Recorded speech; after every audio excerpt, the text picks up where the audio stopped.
Imagine spending your entire life studying English, getting a PhD in linguistics, wearing elbow patches on your tweed jacket, only to realize the most complicated word in the entire language is 3 letters long and you learned it when you were 2.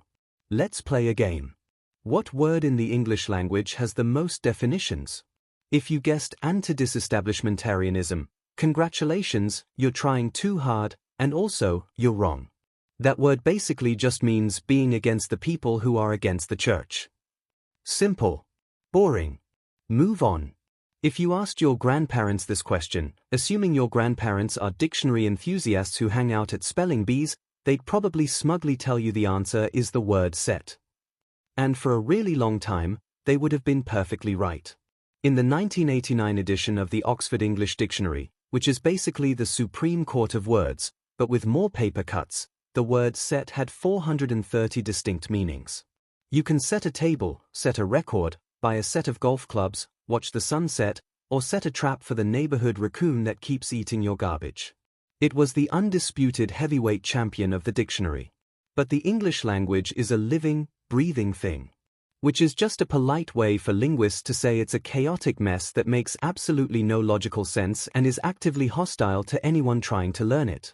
Enter the word run.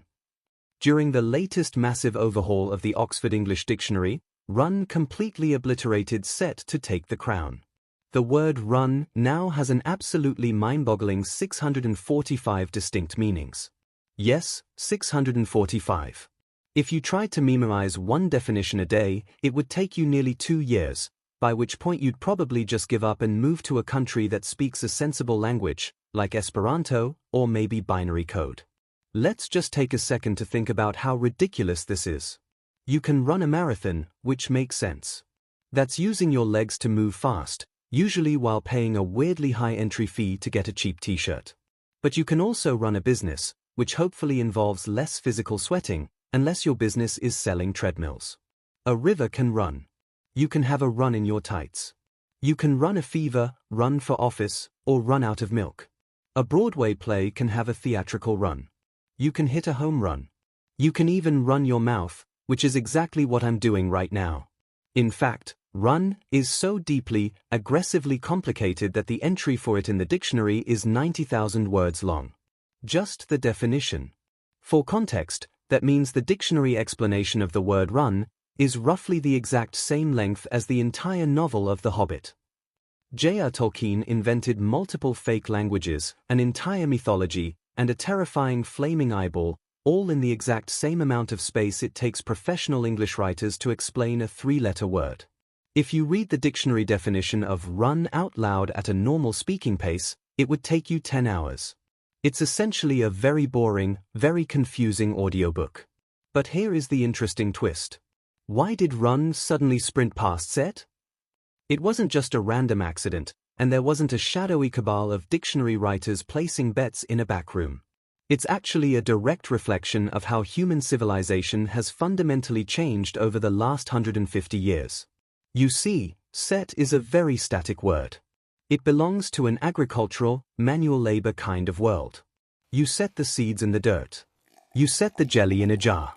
You set a stone in a wall. It's about putting things down, establishing them, and leaving them alone. It's the vocabulary of a society that moves at the speed of a horse-drawn plow. But run? Run is dynamic. Run is the word of the Industrial Revolution, the Space Age, and the Information Age. When we invented trains, what did they do? They didn't walk or roll. They ran on tracks. When we invented complex machines, we needed a word to describe them working without exploding, so we said they were running. Then came computers, and suddenly we weren't just physically moving, we were running software, running code, running algorithms, and running background diagnostics. Every time humanity invented something fast, complex, or mechanical, we slapped the word run onto it. We did this because humans are incredibly innovative engineers, but we are terribly lazy namers. We literally just looked at a supercomputer doing trillions of calculations a second and said, yeah, it's kind of like a guy jogging. The rise of run is basically the story of human technological progress, cleverly disguised as a boring grammar lesson. We went from a society that sits around setting things, to an anxious, heavily caffeinated society that runs around running things. And somehow, it gets even worse when you add prepositions. These are called phrasal verbs, and they are the exact reason people trying to learn English as a second language often look like they are contemplating throwing their textbook into the ocean. You don't just run. You run into an old friend, which doesn't mean you physically tackled them at a sprint. You run over a nail. You run up a credit card bill. You run down a list of suspects. You run away from your responsibilities. You can run off with someone, which implies a scandalous romance, unless you run off a document, which just implies you know how to use the office photocopier. You can run through a presentation, run by an idea, or run around in circles. It is endless. The word is an absolute linguistic parasite. It has attached itself to almost every facet of human existence, from our anatomy, to our economy, to our technology, to our crippling fear of running out of phone battery. So, the next time you feel academically inadequate because you don't know fancy, multisyllable, sat words like ubiquitous or sesquipedalian, take a deep breath. Just remember that the smartest, most educated linguists on Earth spent literal years of their lives, and 90,000 words, trying to define a word that a toddler uses to describe moving slightly faster than walking. English is a brilliant, deeply flawed, and constantly evolving tool. And much like a 1998 Honda Civic with a check engine light that's been on for a decade, somehow, it just keeps running.